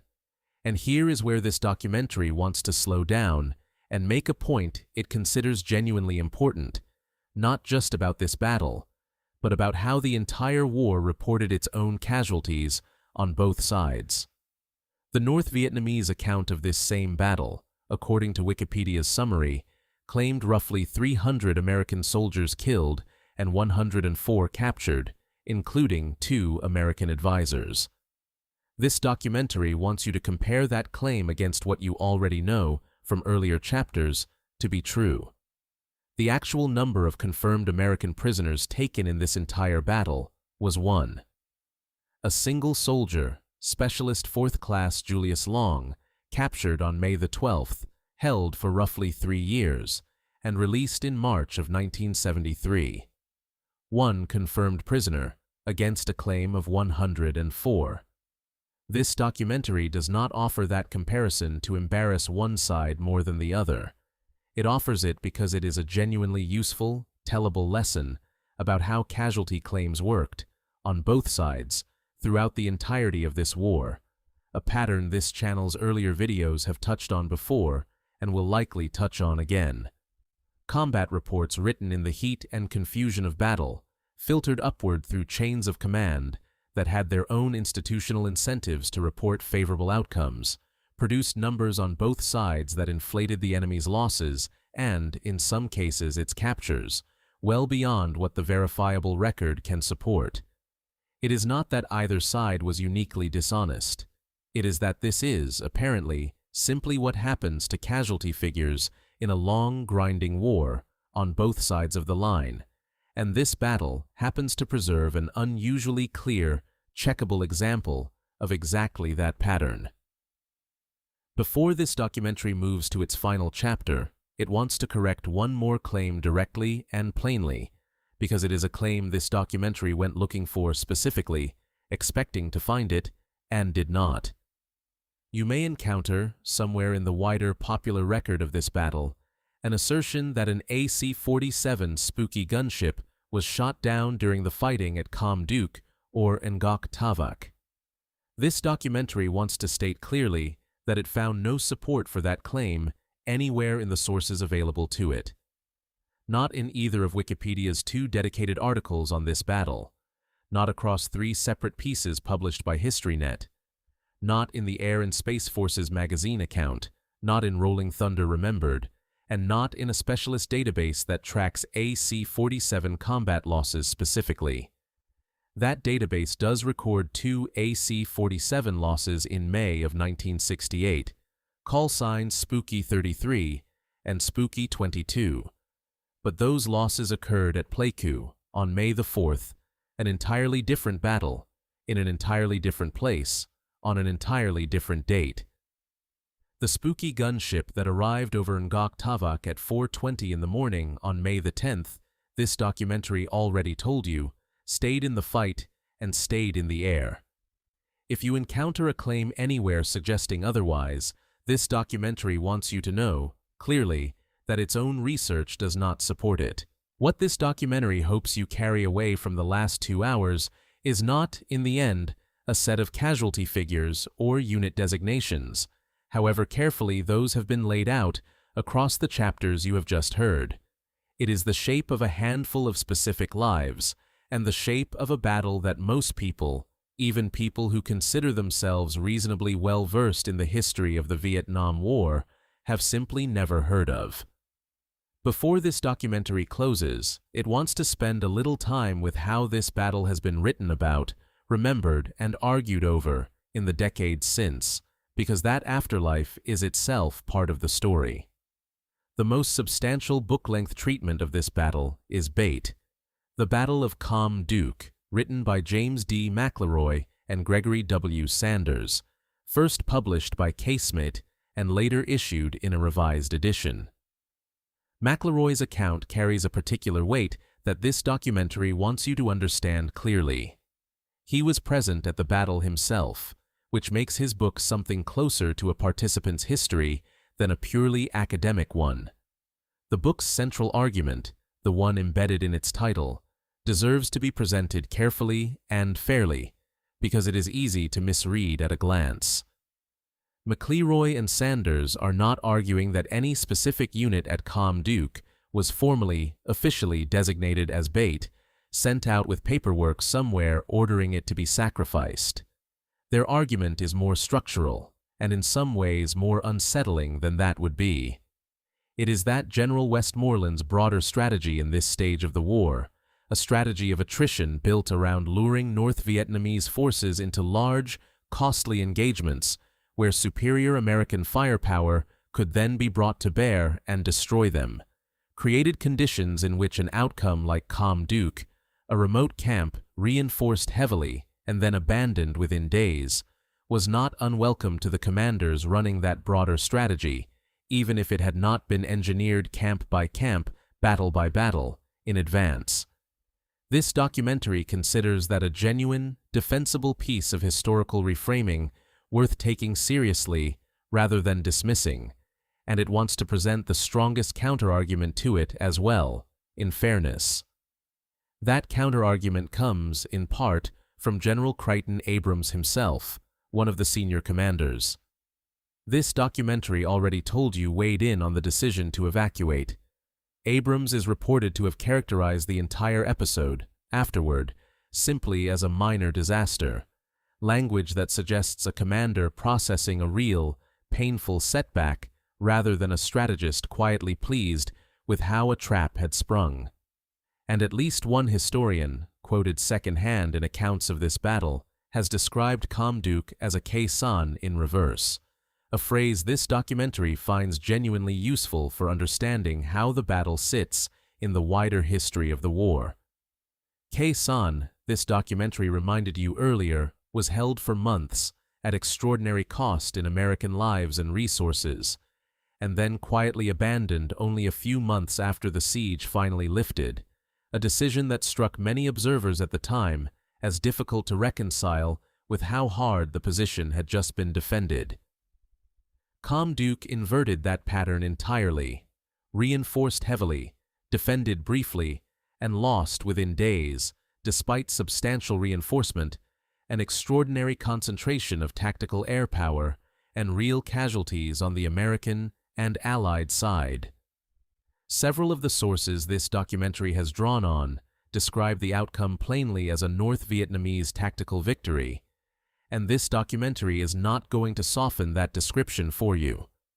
The camp fell in the sense that mattered most, even though nearly everyone who could be flown out was, in the end, flown out.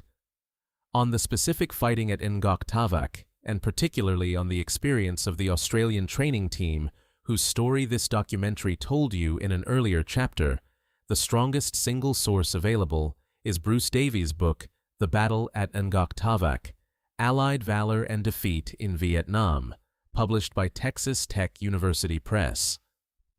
This documentary would point any viewer interested in going deeper on the Australian side of this story specifically toward that book, since it is generally regarded as the most detailed and carefully researched account of that half of the battle. There is one more piece of this battle's afterlife this documentary finds worth mentioning. According to at least one account, President Lyndon Johnson referenced this battle in his own memoirs, a small but telling detail suggesting that Kham Duc registered, at least briefly, at the very highest level of the American government at the time, even if it has faded from wider public memory in the decades since. And that fading is itself worth naming directly.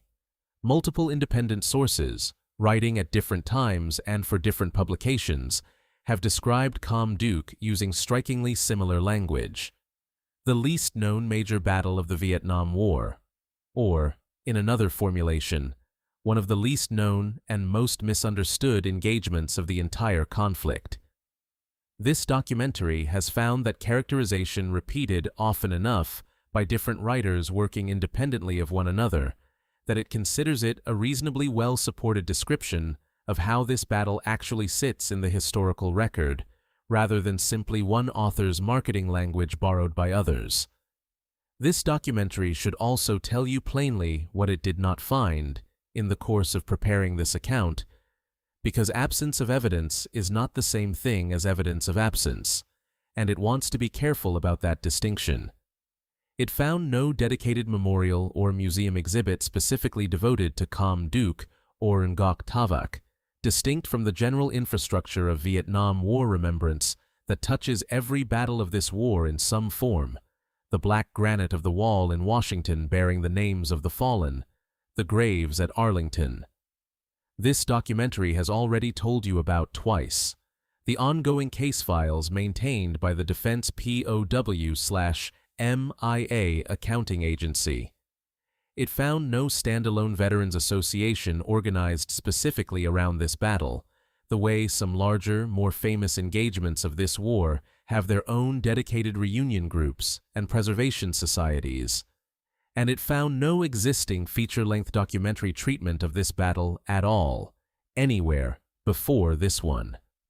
This documentary does not know, with certainty, why that gap exists. But it hopes, in a small way, that this film helps to close it. Before this documentary closes for good, it wants to tell you about one final piece of this story, an epilogue of sorts, because it captures something this documentary has been circling for the last 2 hours without quite naming directly. 2 years after the events you have just heard described, from July the 12th through September the 29th, 1970, the 196th Infantry Brigade launched an operation named Elk Canyon, returning American forces to the very same Kham Duc area, by then long since abandoned and absorbed into what had become an active North Vietnamese logistics base. The operation had 2 purposes, closely intertwined. One was straightforwardly military, disrupting a logistics network the enemy had built in the intervening 2 years, on ground the United States had once held and then walked away from. The other purpose was something closer to what this entire documentary has been about: searching, deliberately and specifically, for the remains of American servicemen still unaccounted for from the fighting in May of 1968. That search and that operation cost more American lives.